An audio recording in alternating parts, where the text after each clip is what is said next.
कसं वाटतंय?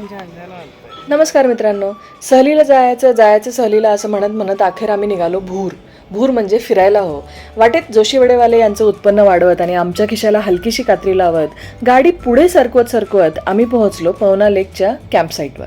तिथे पोहोचल्यावर कांदा भजी आणि गरमागरम चहाने आमचं स्वागत झालं आणि पैसे दिलेत तर वसूल करायचेच म्हणत भजीवर ताव मारला. मग निघालो आमच्या टेंटच्या दिशेने, पण वाटेतली गर्दी पाहून क्षणभर उगाच आलो की काय असं वाटलं. पण शेवटी स्वतःच्या टेंटवर हक्क गाजवत सॅक टाकून जागेवर कब्जा केला. थोडं सेटल झाल्यावर निघालो आजूबाजूला भटकायला. कॅम्पिंग अगदी नदीकाठी असल्यामुळे वातावरण खूपच सुंदर वाटत होतं. मग काय, लोकांना फोटोज आणि व्हिडिओज काढताना पाहिलं आणि आम्हीही लगेच त्यात सामील झालो. खरंच खूप गर्दी होती हो.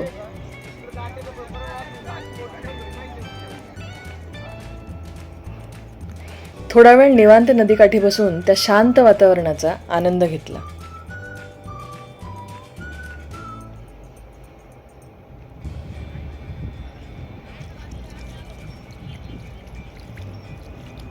हळूहळू संध्याकाळ झाली. कॅम्पिंगच्या लाईट्स आणि ते ढिंच्याक गाणी आणि डान्स सुरू झाले.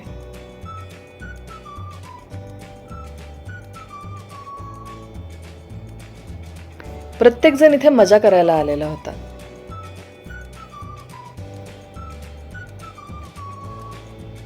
तिथे काही सेल्फी पॉइंट्स पण होते. म्हणजे सेल्फी पॉइंट्स, तुमचे हॅपी बर्थडे असेल, काही सेलिब्रेशनचे पॉइंट्स होते.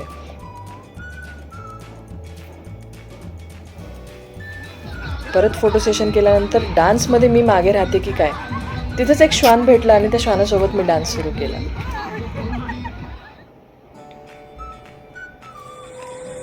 त्यानंतर आली बार्बिक्यूची वेळ.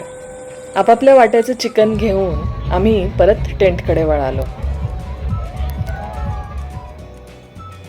थोड्याच वेळात मस्त जेवण करून शेकोटीजवळ निवांत बसलो.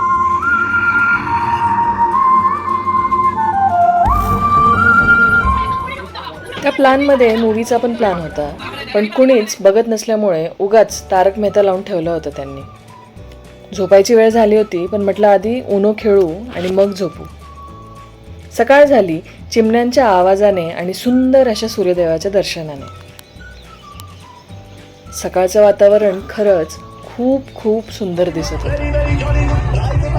जवळजवळ 100च्या पुढे टेंट्स असतील. तुम्हाला जर खरंच शांतता हवी असेल तर अशा गर्दीच्या ठिकाणी तुम्ही कॅम्पिंगसाठी जाऊ नका.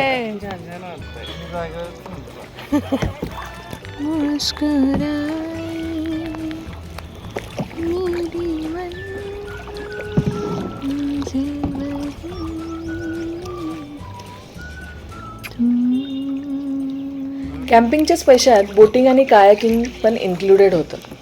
दोघांनाही पोहता येत नाही, पण तरीही कायाकिंग करायचं धाडस केलं.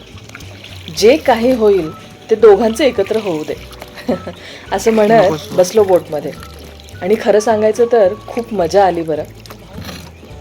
आयुष्यात पहिल्यांदा केलेली कुठलीही गोष्ट खूप अविस्मरणीय असते आणि हा अनुभवही त्यातलाच एक होता. जवळजवळ 15-20 मिनिटं वल्लवरी नखवा करत करत मस्त कायाकिंग करत बसलो.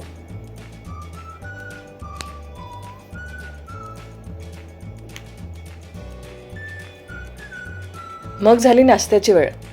पोहे पाहून आम्ही मॅगीची ऑर्डर दिली. नाश्ता करून थोडा फेरफटका मारला. मध्येच थोडासा डान्स पण झाला.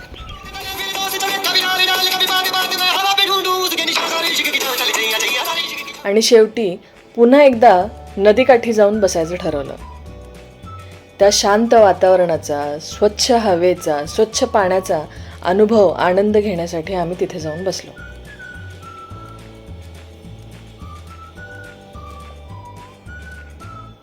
सकाळी लोकांची परत जायची घाई होती, त्यामुळे लोक जास्त एवढी दिसली नाहीत आम्हाला. त्यामुळे आणखी शांत असं वातावरण वाटत होतं.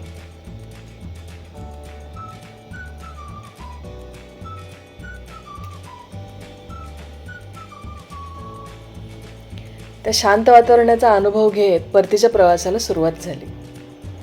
तुम्हाला हा व्लॉग कसा वाटला हे कमेंटमध्ये नक्की सांगा. आणि असे अजून व्लॉग्स पाहायला आवडतील का तेही नक्की कळवा. धन्यवाद.